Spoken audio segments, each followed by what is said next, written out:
pode ir lá.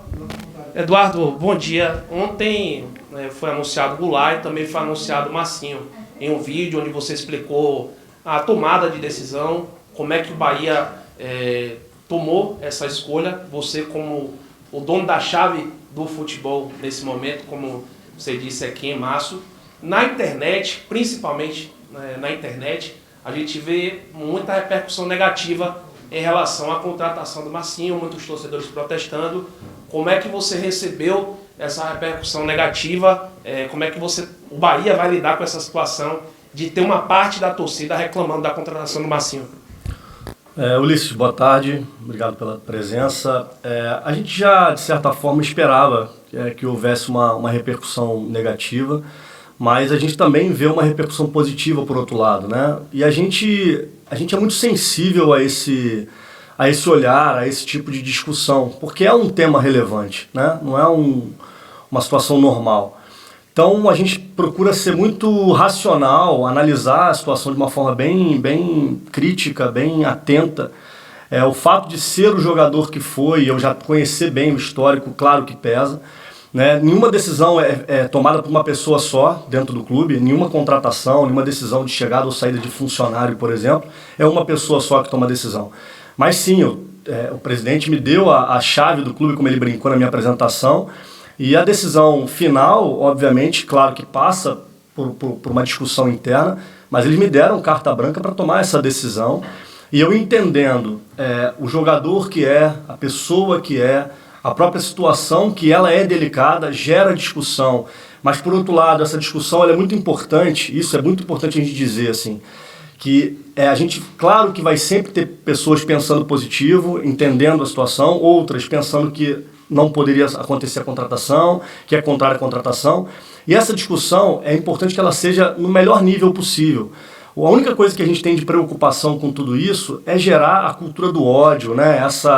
Isso é que eu acho que a gente tem que tomar um cuidado, mas a divergência entre opiniões de que é certo contratar ou não é certo contratar, se for num nível elevado de discussão, ela é importante, porque a gente está tratando de uma coisa que vai além do futebol, né? Por outro lado, é um ser humano, por outro lado, uma pessoa que precisa voltar a trabalhar, que reconhece o erro, pediu perdão para a família, né, com quem houve o acidente, cometeu erros e reconhece, a justiça está julgando o caso, e a gente vai respeitar sempre o que a justiça determinar, porque a gente entende que tem que ter justiça. A gente não é contrário, muito pelo contrário, a gente é muito favorável a isso, e a gente entende que a coisa vai ser muito respeitada, mas é um ser humano que precisa trabalhar, como qualquer outra profissão. Se ele fosse um padeiro, a gente entende, obviamente, que existe uma repercussão por ser um jogador, é uma figura notável.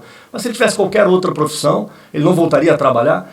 Então a gente entende todo esse cenário, entende a discussão, reconhece e respeita todo tipo de discussão a respeito do tema, mas depois de analisar bastante, durante 2 meses, toda a situação, a gente entendia que fazia sentido trazer um jogador que eu já conheço, que eu tenho uma relação desde base, já conheço há mais de 10 anos, a gente entendia que fazia sentido oportunizá-lo a voltar a trabalhar. E concomitantemente a isso, a gente também entende que isso eleva o nível da equipe e nos ajudará a alcançar o principal objetivo da nossa temporada, que é o acesso. Eduardo, você falou que essa decisão ela foi tomada com uma certa análise, né, e que as decisões elas não são tomadas por uma pessoa só, apesar de você ter a chave do futebol do clube. O Bahia, ele nos últimos anos, foi um clube que se destacou por ações e temas que estão para além do futebol, né? Eu queria saber se, nessa decisão da contratação de Massinho, se o núcleo de ações afirmativas do Bahia ele foi consultado, quem participou dessa decisão e como que foi para vocês analisar o atrito que gerou, no caso, a contratação com a torcida? Porque eu vi muitos comentários nas redes sociais, inclusive torcedores afirmando que vai cancelar o sócio ou que se colocaram no lugar, pois já passaram por situação semelhante. Como que vocês fizeram esse balanço para fazer essa contratação? É importante eu dizer que eu acompanho o Bahia, uma das grandes admirações que eu passei a ter enorme do Bahia nos últimos anos foi justamente pelas políticas inclusivas que o Bahia, as ações de políticas inclusivas que o Bahia passou a ter. Isso foi muito forte, eu acho que isso marca muito a história do Bahia, do posicionamento do Bahia. E a gente também, até perante essa percepção, a gente também tem uma análise que pode gerar discussão, como eu falei anteriormente, mas que ela também pode trazer para a gente uma percepção contrária ao que, de repente, o senso comum ou algumas pessoas estão trazendo à tona de discussão. Por exemplo, quando a gente fala de incluir o atleta que passou por um acidente, poder voltar a trabalhar. Então, assim, claro que isso gera discussão, uma fala como essa também pode gerar algum tipo de discussão, do entendimento disso, mas a nossa percepção é que a gente está fazendo bem para uma pessoa que já fez acordo com as famílias, que já está sendo julgada. A gente tem que tomar um cuidado para a gente também não partir para a política do cancelamento de um outro ser humano, né? E como eu conheço o histórico desse atleta, eu me sinto muito confortável em colocar para a torcida, para a nação tricolor, que é um jogador sério, profissional, dedicado, comprometido, que cometeu erros, acho que todos nós cometemos erros na nossa vida, e que ele está pagando pelos erros que cometeu. E a gente aqui não pode simplesmente cancelar e virar as costas. Eu acho que o Bahia é um clube que pode também pensar dessa forma e abrir as portas para oferecer um novo caminho, uma nova oportunidade para um atleta como ele. Eduardo, por que o Bahia entendeu que valeria a pena esse desgaste com parte da torcida, esse clima ruim que pode se instaurar de repente?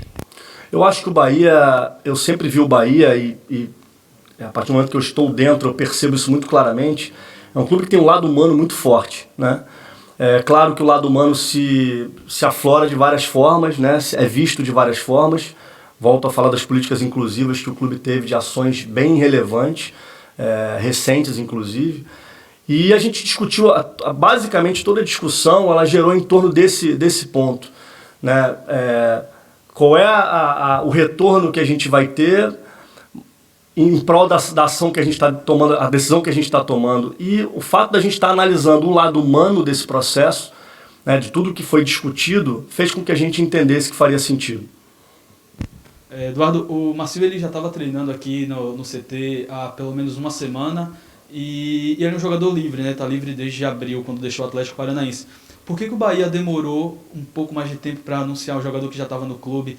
Foi também fazendo esse balanço e até esperando talvez um acerto com o Ricardo Goulart, que é um jogador que tem uma carreira bastante consolidada e que tem um certo impacto, para tentar reduzir esse atrito que teria com o torcedor? Não, na verdade, todo o imbróglio foi simplesmente documental, né? A gente, na verdade, queria muito anunciar o Marcinho semana passada, só que, como ele está vindo por empréstimo de um clube de fora, gera um trâmite mais burocrático. E esse trâmite demorou um pouquinho em função das questões do clube, dos ajustes, dos acordos, e só ontem a gente conseguiu efetivamente ficar tranquilo que a gente poderia anunciá-lo. Então foi fundamentalmente em função de parte documental e de registro. Só para complementar aqui, ele foi para o Chipre, mas não foi, né? Mas o registro dele foi para o Chipre.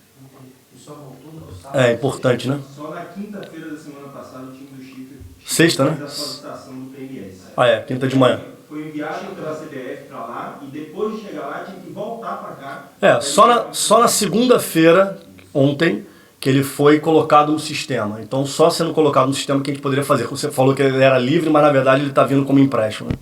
Fala um pouquinho sobre a questão técnica do Marcinho, um atleta que disputou 3 partidas A apresentação foi na do Goulart, temporada. hein? Pois é, disputou 3 partidas na temporada, é um jogador que está sem ritmo de jogo. Como é que vocês estão observando essa questão do próprio ritmo, como é que ele está treinando e, claro, como é que vai ficar a questão dos laterais direitos? Você tem o André e o Borel, que são 2 caras da casa.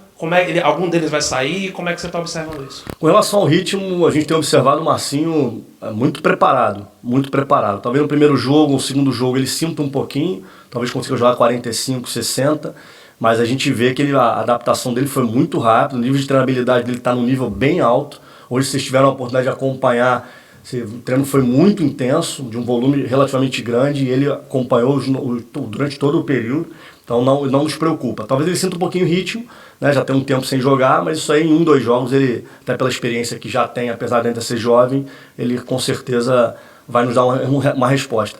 Com relação ao André e ao Borel, né, que são os 2 laterais jovens que a gente tem, eu sempre sou muito favorável a você ter sempre na posição um jogador um pouco mais maduro e jogadores mais jovens, né, em linhas gerais. O Borel teve uma ótima participação em alguns momentos, depois oscilou, o que é normal. O André está tendo um bom momento agora. E muito importante dizer que quem vai escalar é o campo, quem vai escalar é o treinador. Quem vai determinar quem vai jogar, o Marcinho não vem e vai botar a camisa e vai jogar. Isso vai depender do treinador. Ele vem com o status de um jogador de um nível técnico alto, vem com o status de jogador que há menos de 2 anos serviu a seleção brasileira principal. Mas o que eu entendo é que o contexto vai falar por si em relação a quem vai jogar. E o segundo ponto é o nosso trabalho interno de mostrar para esses atletas mais jovens o quanto eles também podem crescer na carreira se olhar para os jogadores de um nível como ele, que chegou à seleção brasileira, para poder se espelhar e crescer também no seu jogar, entendeu? Sobre a janela de contratações, o Bahia já anunciou 5 reforços. Eu queria que você analisasse essas contratações e se o Bahia ainda vai buscar mais jogadores. Por exemplo, o Rildo saiu, vai ter reposição. A torcida também cobra um centroavante. O Bahia está no mercado em busca desse jogador? A gente que trabalha com futebol, a gente está sempre atento, principalmente agora com essa cultura da janela, a gente sempre vai estar atento a oportunidades, mas a gente entende que a gente está chegando e os treinos cada vez mais com a chegada do Copete, chegada do Igor, com a chegada do Noga, assim, todos os jogadores que estão chegando nesse processo são jogadores que a gente percebe em campo o nível do treino como tem elevado. Então a gente está bem satisfeito com o elenco que a gente está. A gente está sempre atento ao mercado enquanto a janela estiver aberta para possíveis oportunidades, mas o elenco que a gente tem hoje, considerando a competição que a gente está disputando, considerando o posicionamento que a gente está de tabela, os concorrentes que a gente está sempre atento, mas satisfeito com o que a gente tem de elenco hoje. Se eu não estiver enganado, o Bahia ainda não anunciou nenhuma nota a respeito do Djalma. Ele foi anunciado pelo Al Limassol do Chipre, também coincidentemente de outro clube do Chipre. O jogador foi vendido? Como é que foi dada essa transferência aí? Não, na verdade a gente está finalizando os acordos, por isso que a gente ainda não se pronunciou, né? Então o fato de a gente não ter se pronunciado é porque a gente só vai se pronunciar quando a coisa tiver o fato consumado. Aí a gente passa direitinho os detalhes de tudo como foi a negociação. Chegou... Mas foi vendido? O jogador foi de fato vendido? Não, a gente está em processo final de negociação para o acerto final. Chegou... Como ele não assinou ainda, a gente vai dar os detalhes depois. Ok. Chegou o Noga aí, né, mais um zagueiro pro elenco, agora tem 6, tem Zé Vitor, tem Ignacio, Luiz Otávio, Gabriel, enfim, são 6 zagueiros à disposição do Anderson. Algum deles aí vai sair com essa chegada do Noga? Como é que tá essa avaliação? Uma análise que a gente tem feito bastante do elenco e que sempre preocupa a gente é a questão do volume de atletas, né? Então a gente sim deve ter algumas saídas de atleta, não só nessa posição, a gente está analisando o elenco como um todo. Então a tendência é que a gente tenha aí 3 a 4 saídas, para a gente poder oportunizar esses atletas a terem minutagem em outros locais, como também a gente poder ter um grupo um pouco mais enxuto para a disputa do segundo turno desses jogos que faltam. Então a gente já está trabalhando nos bastidores para isso, acredito que nos próximos 1 semana, 10 dias a gente deve ter saída de alguns atletas sim.